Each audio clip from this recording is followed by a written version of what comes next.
Bismillah, kembali lagi tambah soal penalaran numerik. Nah, soal ini adalah soal kiriman dari teman-teman sekalian. Soalnya adalah seperti ini. Nah, salah satu nilai X yang memenuhi adalah, jadi yang diminta itu adalah nilai X yang memenuhi dari persamaan yang ini. Nah, perlu kita ingat, kalau nilai mutlak itu maka menunjukkan bahwa gini. Misalkan, nilai mutlak A itu berarti ada dua kemungkinan jawabannya, yaitu A positif dan A negatif ya. Jadi A atau min A. Sehingga yang ini juga demikian. Jadi untuk konteks yang ini juga demikian. Sehingga kalau begitu kita bisa tuliskan seperti ini. Nilai mutlak 2X ya dikurangi 8 diper dengan 4 sama dengan 7/2. Nah, ini berarti yang ini ya masing-masing kita kali dengan 4 gitu ya. Berarti sisa nilai mutlak 2X dikurangi 8 sama dengan. Nah, kalau kali 4 yang ini ya, berarti sisa 7/2 dikali 4 berarti hasilnya adalah 14 kan? Gitu. Karena 4 dibagi 2 sisa 2 ya. Maka sini 7 kali 2. Sehingga berarti nanti kita akan melakukan dua kemungkinan. Kemungkinan yang pertama adalah positif. Ininya positif. Kalau ininya positif berarti saya bisa cari 2X kurang 8 itu sama dengan 14 gitu ya. Nah, oke. Dengan demikian berarti 2X-nya itu sama dengan 14 ditambah 8. Berarti 2X-nya sama dengan 14 tambah 8 berapa? 14 tambah 8 itu adalah 22. Maka X-nya berarti sama dengan 22 dibagi dengan 2 atau sama dengan 11. Oke, kemungkinan pertama ini. Jadi nilai X-nya mungkin yang pertama itu adalah 11. Ya. Jadi nilai yang mungkin pertama itu adalah 11. Selanjutnya berarti bagaimana kalau dia minus gitu ya. Nah, kalau dia minus berarti kita bisa tuliskan boleh seperti ini sebenarnya.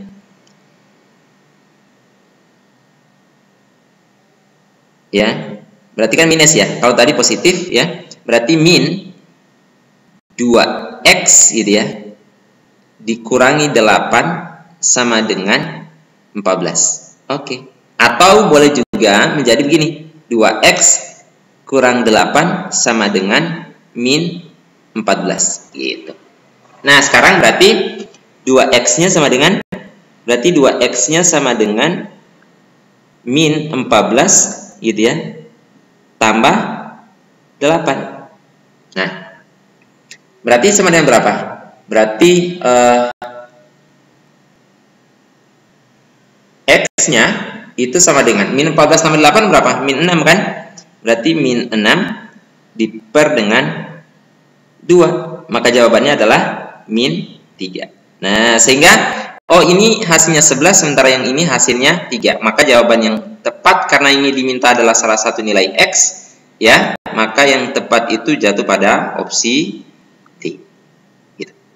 Yaitu min 3. Jadi ingat ya, kalau dia nilai mutlak ya, untuk khususnya pada persamaan nilai mutlak, maka nilai mutlak itu menunjukkan bahwa dua kondisi, yaitu positif A atau negatif A. Jadi dia plus minus A gitu. Ini jawabannya. Sehingga kita harus mencari dua kemungkinan itu.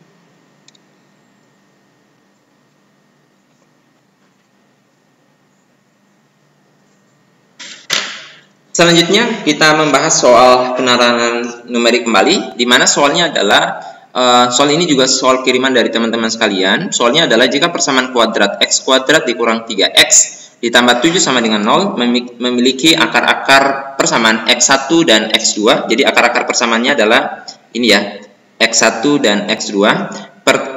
Pernyataan di bawah ini yang benar adalah apa? Nah, untuk menyelesaikan bentuk seperti ini yang perlu diingat adalah ini. Jadi ini silakan diingat ya. Ini bentuk umumnya bahwa AX kuadrat tambah BX kuadrat tambah C sama dengan 0. Maka berlaku apa? Ternyata penjumlahan faktor-faktornya itu adalah jadi X1 tambah X2-nya sama dengan min B per A, sementara perkaliannya yaitu X1 dikali X2 sama dengan C per A. Dengan demikian, berarti untuk konteks yang ini saya bisa tuliskan ya, Berarti A-nya sama dengan 1, kemudian B-nya sama dengan minus 3, ya. Kemudian C-nya sama dengan 7. Nah, demikian berarti kondisi yang pertama dulu. Kondisi yang pertama adalah X1 tambah X2 itu kan sama dengan min B per A. Nah, nilai B-nya kan sudah tahu ya. Berarti ini min dalam kurung min 3 diper dengan 1 ya. Berarti hasilnya berapa? Positif 3. Sehingga pernyataan ini salah ya. Jadi pernyataan 1 itu salah. Harusnya bukan minus 3 tetapi 3. Kemudian yang kedua, kita tidak bisa langsung mengerjakan yang poin yang ini ya. Tetapi kita harus ambil yang ini karena memang yang ada itu hanya penjumlahan dan perkalian. Sebenarnya ada juga pengurangan tetapi pada konteks ini kita tidak gunakan. Jadi kalau perkalian berarti apa?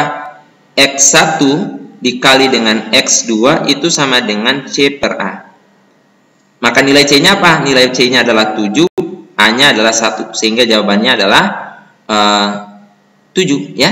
Dan pernyataan ini juga salah. Nah, untuk nomor 1 salah, nomor 3 salah. Nah, untuk kepentingan menyelesaikan soal yang menggunakan kunci jawaban atau alternatif jawaban A, B, C, D, E atau pilihan ganda, maka kita sudah bisa melakukan penilaian.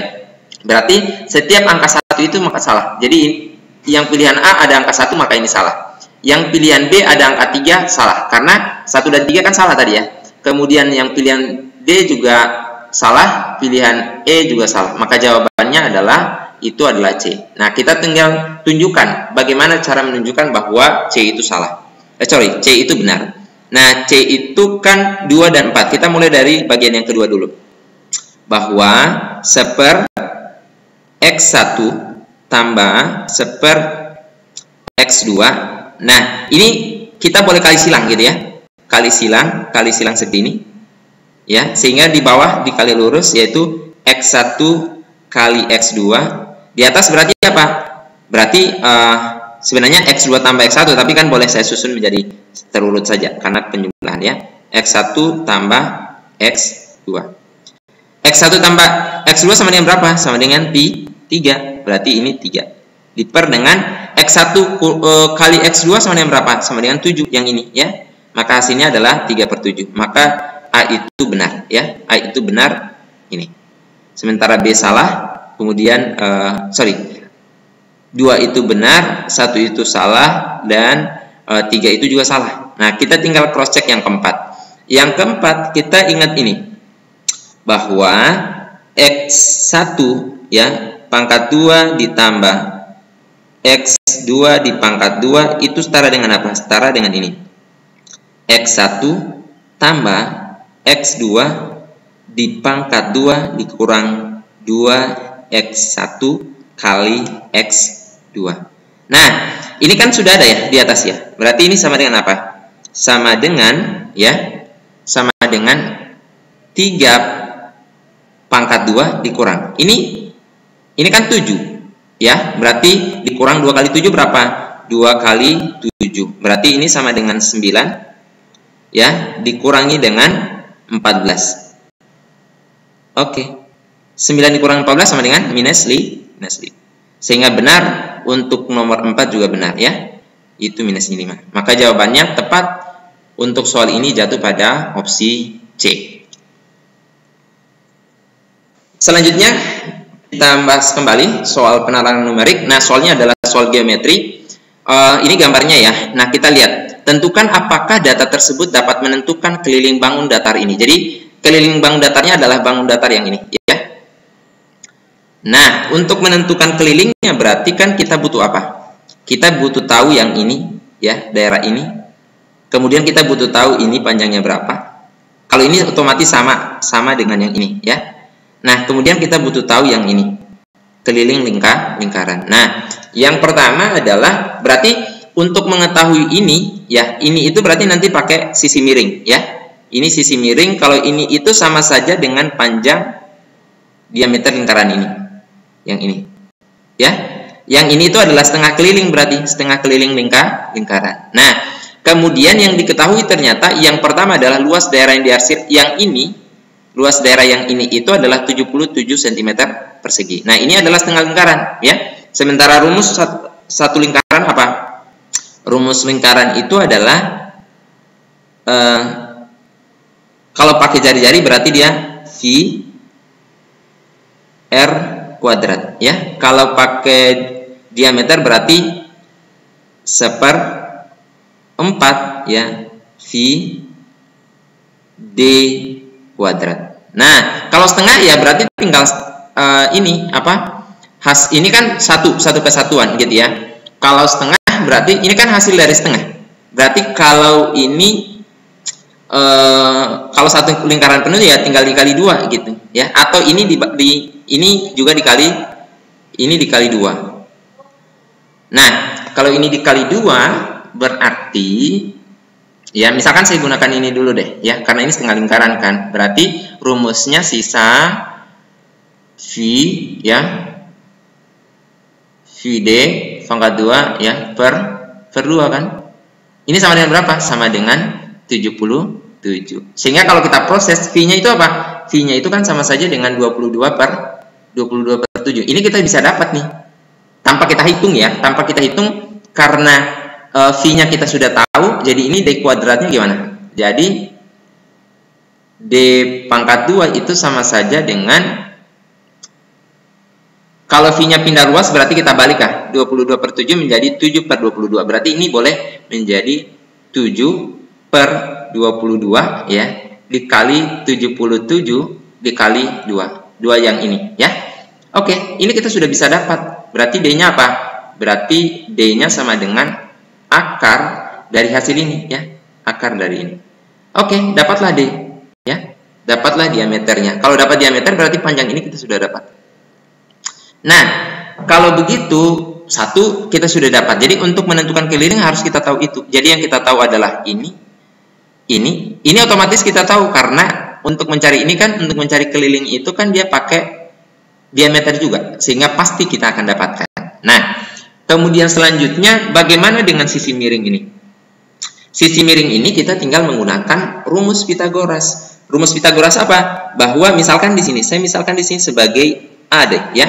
Maka A itu, jadi A kuadrat itu sama dengan X kuadrat ditambah Y kuadrat gitu. Nah, di sini diketahui apa? Diketahui ini X kuadrat tambah Y kuadrat itu 25. Ya. Berarti kita cari A-nya berapa yang hasilnya 25? Ya, hasilnya adalah 5. Maka di sini adalah berarti 5 kuadrat itu sama dengan X kuadrat ditambah Y kuadrat. Kalau begitu A-nya berapa? A-nya berarti sama dengan 5. Nah, ini kita sudah bisa tahu, ya. Kemudian diameternya kita tahu, ini juga kita tahu. Maka apa yang kita bisa simpulkan? Kita baca opsinya. Pertama, pernyataan 1 saja cukup, tetapi 2 saja tidak cukup. Nah, maksudnya apa?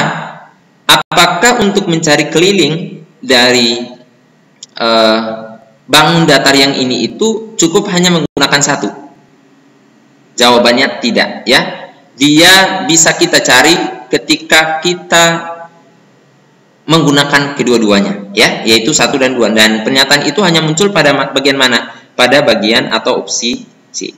Jadi jawaban yang tepat untuk soal ini adalah C. Nah, saya ingatkan bahwa untuk menyelesaikan soal seperti ini itu tidak perlu, ya, tidak perlu harus sampai pada hasil akhir, tidak. Tetapi sampai pada posisi saja. Oh, apa yang kita butuhkan? Di sini yang saya butuhkan diameter, maka apakah diameter saya dapat? Ya, jawabannya ada, gitu ya. Diameternya ini. Entah hasilnya berapa itu urusan lain, gitu ya. Kemudian apakah sisi miringnya saya dapat? Ya, jawabannya ada, yaitu ini. Gitu. Jadi kita tidak berorientasi pada hasil. Namanya juga penalaran. Kita hanya menggunakan rumus-rumus tertentu. Oke. Sekira demikian, semoga bermanfaat.